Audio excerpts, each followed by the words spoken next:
DMTV, Billy Kamalo Banaibele.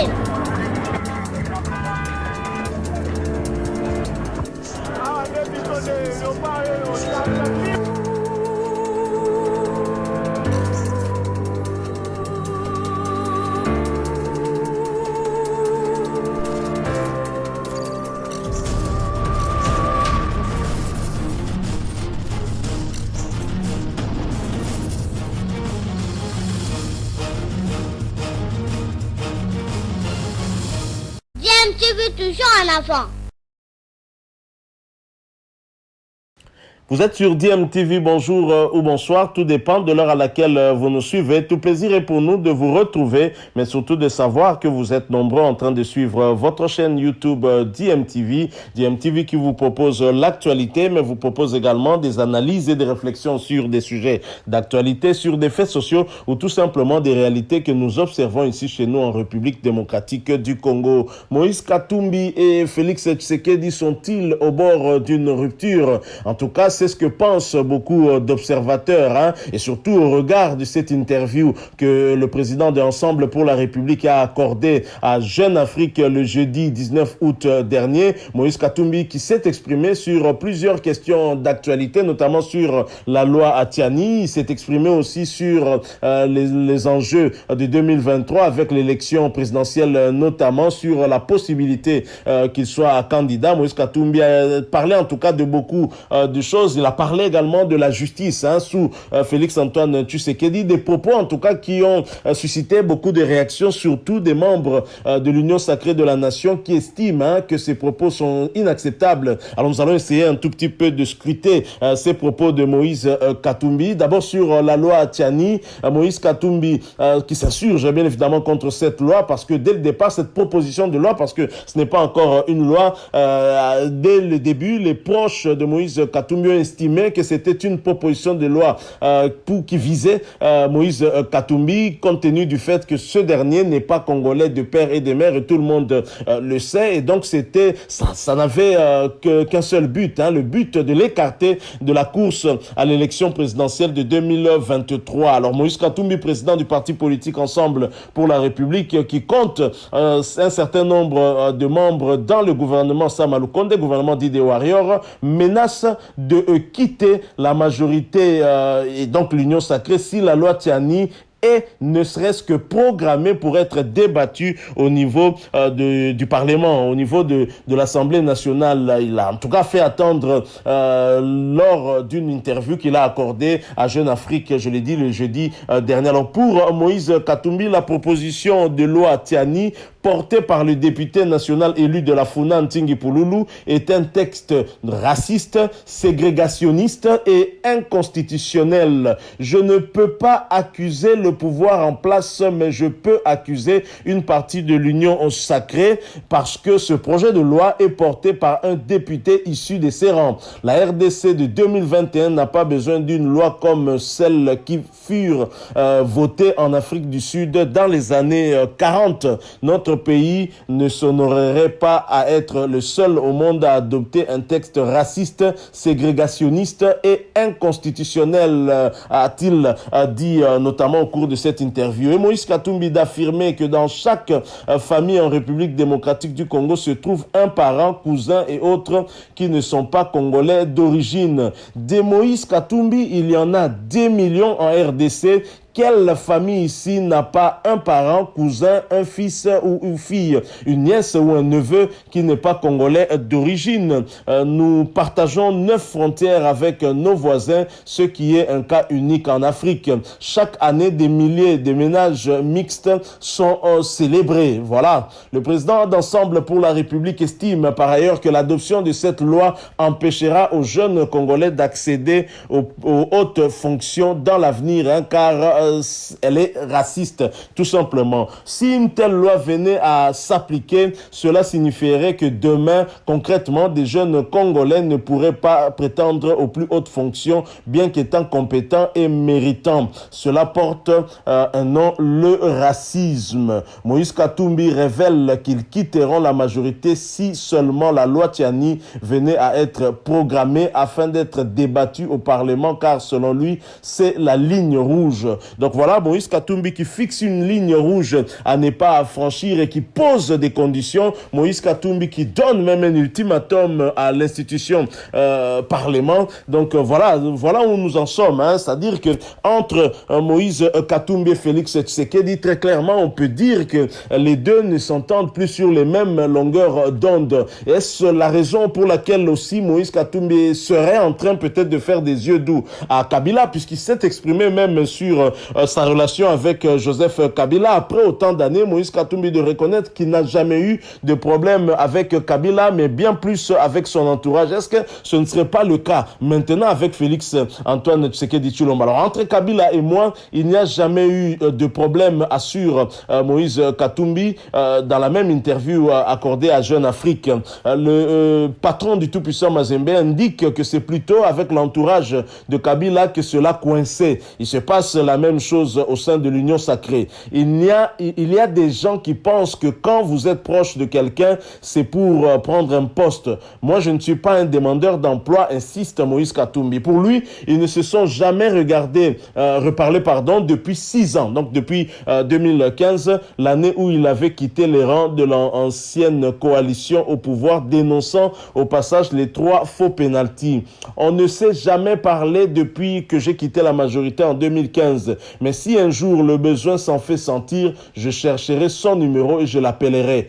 Donc pas conflictuel, bon chrétien qui s'est pardonné. Katumbi n'exclut donc pas d'adresser la parole pour tourner une longue page noire où il a subi traitement inhumain et humiliation, certainement. Alors Moïse Katumbi, bien évidemment, qui parle bien de Joseph Kabila, chose qui certainement doit mettre du baume au cœur des kabilistes actuellement qui ont très clairement besoin d'alliance, besoin de s'allier avec d'autres forces politiques pour pouvoir faire le contrepoids contre Félix Antoine Tshisekedi, surtout dans la perspective de 2023. Et Moïse Katumbi commence à avoir un langage qui le rapproche de Joseph Kabila. Est-ce que l'entourage de Joseph Kabila aujourd'hui a changé pour que Katumbi puisse se rapprocher de lui? Donc ce sont des questions qu'on peut se poser. Alors évidemment, pour ces élections de 2023, Moïse Katumbi s'est aussi exprimé, bien évidemment. Lui qui est en train de montrer toute sa frustration à l'Union sacrée. Moïse Katumbi n'exclut donc pas une éventuelle coalition avec qui que ce soit. Donc pendant qu'il est dans l'Union sacrée et qu'on peut comprendre que Félix Tshisekedi ait l'ambition de faire un second mandat, Moïse Katumbi, lui, n'exclut pas en tout cas une éventuelle coalition avec qui que ce soit. Moïse Katumbi ne veut nullement dévoiler ses ambitions, c'est vrai, pour la présidentielle prévue en 2023. L'ancien gouverneur de l'ex-Grand Katanga, président de Ensemble pour la République, n'exclut pas toutefois l'éventualité d'une coalition avec qui que ce soit aux prochaines élections. Je ne peux pas exclure a priori une coalition avec qui que ce soit. Quand nous étions dans l'opposition, Jean-Pierre Bemba et moi, qui aurait pensé que nous pourrions nous retrouver dans la majorité? Quand je négocie, je le fais toujours au grand jour, a-t-il dit à Jeune Afrique.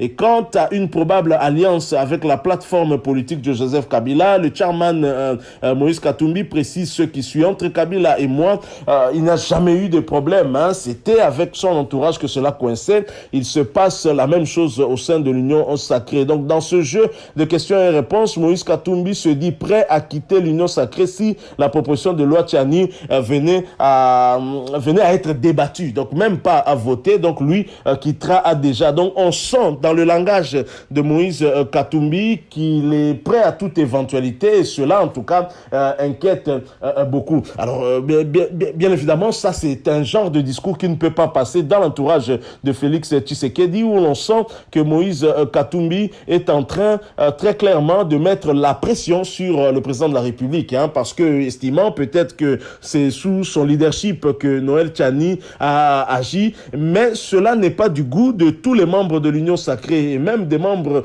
qui, il y a peu, faisaient partie du FCC. Il s'agit notamment de l'ancien ministre Steve Mbikai qui n'est pas passé par le dos de la cuillère. Steve Mbikai a carrément dénoncé les propos de Moïse Katumbi contre les institutions du pays et rappelle la nécessité d'avoir un gouvernement 100% Félix Tshisekedi qui assumera le bilan entier en 2023. Alors, quand il dit gouvernement 100% Félix Tshisekedi, est-ce qu'on peut considérer Steve Mbikai comme 100% Félix Tshisekedi, lui qui venait du FCC, proche de Joseph Kabila Kabange, il y a à peine quelques mois. Alors, Steve Mbikai, président national du parti travailliste PT, fustige les ultimatums et intimidations de Moïse Katumbi à l'endroit des institutions de la République démocratique du Congo lors de son interview à Jeune Afrique. Pour lui, cela confirme son comportement d'opposant tout en étant au sein des institutions. Il a appelé l'Assemblée nationale à accélérer le processus d'entérinement des candidats pour la mise en place du nouveau bureau de la Commission électorale nationale indépendante.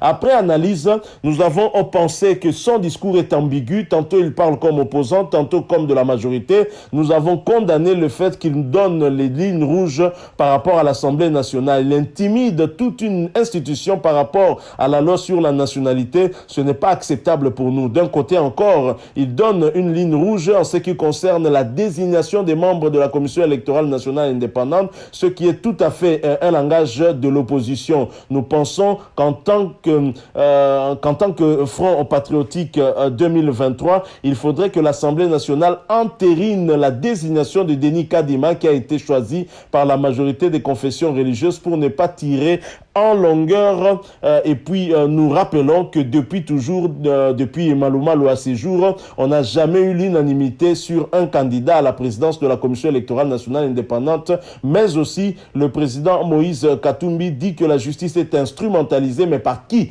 Dès lors qu'il a des membres au gouvernement et que la justice est gérée par le gouvernement, nous pensons que ce sont des propos qui ne sont pas tout à fait acceptables pour nous, a-t-il déclaré. C'était le vendredi 20 août 2021. En réaction justement à cette interview de Moïse Katumbi. Et bien évidemment, Steve Mbikai n'est pas allé par le dos de la cuillère. Et face à cette situation, Steve Mbikai appelle Moïse Katumbi à tirer toutes les conséquences, tout en rappelant l'urgence de créer une coalition entièrement acquise à Félix Tshisekedi afin de défendre le bilan lors des élections de 2023. Nous estimons qu'il faut tirer les conséquences de ce comportement parce qu'il a bien dit que c'est le chef de l'État qui sera majoritairement responsable du bilan du gouvernement alors qu'ils ont des grands ministères dans ce gouvernement. Nous pensons qu'il faut aboutir à un gouvernement 100% Fati, comme on le dit, homogène, qui devra défendre le bilan entièrement lors de la prochaine campagne électorale, a recommandé le président du parti travailliste. Alors le numéro 1 du Front patriotique 2023 salue l'annonce par d'autres forces politiques qui se sont prononcées pour soutenir la candidature de Félix Tshisekedi à la présidentielle de 2023. Il invite ceux qui traînent encore à se rallier. Le Front patriotique se félicite de voir que beaucoup de forces politiques rejoignent sa position de soutenir la candidature du président Félix Tshisekedi en 2023 et même ceux qui hier nous ont traités de flatteurs parce qu'on anticipait, nous ont rejoints. Nous en sommes contents et nous lançons un appel à d'autres forces politiques de pouvoir nous rejoindre parce qu'on va aboutir sûrement à une plateforme électorale qui devra soutenir cette candidature 2023 et mais aussi se battre pour avoir une majorité à l'Assemblée nationale lors de ces élections qui pointent à l'horizon, a-t-il conclu. Donc voilà, et bien évidemment, Steve Mbikai ne va pas en tout cas par le dos de la cuillère, je l'ai dit, il a fustigé le comportement de Moïse Katumbi. Alors allons-nous vers cette rupture? Je pense que oui, il y a peu en tout cas, on pensait que c'était des débats contre des lieutenants de Félix Tshisekedi et de Moïse Katumbi, mais là, lui-même, le président d'Ensemble pour la République se prononce et ses propos, en tout cas, vont certainement frustrer les membres de l'UDPS qui commençaient déjà à l'attaquer. Alors, autre question, est-ce que Moïse Katumbi, dans la coalition avec Joseph Kabila Kabange, lui qui était son gouverneur dans la province du Katanga, le Grand Katanga ne s'est jamais prononcé pour des élections de 2011, alors que Kabila devait briguer un deuxième mandat. Mais pourquoi pour le tour de Félix Tshisekedi, alors que vous êtes allié à Félix Tshisekedi, vous voulez que ce dernier ne soit peut-être pas candidat, alors que vous êtes allié? Je crois que de ce côté-là, il y a quand même quelque chose qui ne va pas. Je pense que Moïse Katumbi aurait peut-être dû, bon, bien sûr, hein, les ambitions qu'il a sont tout aussi légitimes, mais je crois qu'il aurait soit dû éviter de se mettre en coalition avec Félix Tshisekedi, attendre calmement les élections et se prononcer pour, comme candidat pour 2023, plutôt que de s'allier à Félix Tshisekedi, avoir des ministres au sein de son gouvernement, mais en même temps avoir des visées électoralistes pour 2023. Je crois que c'est quand même pas correct. Je pense que c'est la même situation à laquelle s'est retrouvé Vital Kamerhe. Comment vous pouvez avoir un allié et l'empêcher de briguer 2 mandats? Au contraire, c'est mieux de le soutenir, qu'il termine les 2 mandats et espérer maintenant, puisqu'il ne sera pas candidat pour un 3e mandat, le remplacer et avoir son soutien. Donc ça aurait été beaucoup plus simple plutôt que de mettre la pression sur Félix Tshisekedi, qui a des ambitions certainement de poursuivre ce qu'il a commencé. On sait qu'il a eu beaucoup de difficultés et donc le laisser poursuivre pour faire ses 10 ans, ce sera même un peu plus facile. Donc voilà la situation dans laquelle nous nous trouvons. Je pense que c'est une situation qui finalement nous amène vers la rupture entre Moïse Katumbi. Alors comment vont réagir les ministres de Katumbi au sein du gouvernement? On a vu que certains ministres de l'UNC de Vital Kamerhe ne pas quitter le gouvernement lorsque ce dernier a claqué la porte. Est-ce que ce sera le cas cette fois-ci avec des ministres de Moïse Katumbi? Wait and see, comme disent les Britanniques. Nous allons voir comment les choses vont se passer. Voilà, nous sommes arrivés à la fin de ce sujet, la réaction sur les propos de Moïse Katumbi. Si vous l'avez aimé, laissez-nous un maximum de j'aime, likez donc cette vidéo. Merci de partager avec nous aussi votre point de vue en nous le laissant à travers un commentaire. Si vous êtes nouveau sur cette chaîne ou ancien, mais que vous ne vous êtes pas encore abonné, ben n'hésitez pas, abonnez-vous et n'oubliez pas d'activer la notification en cliquant tout simplement sur la petite cloche que vous verrez apparaître dès que vous serez abonné, parce qu'elle vous permettra de ne plus rien manquer des prochaines vidéos que nous allons vous proposer. Encore une fois, merci à vous. Nous espérons vous retrouver bientôt avec un autre sujet d'actualité. En attendant, portez-vous bien et DMTV vous dit au revoir.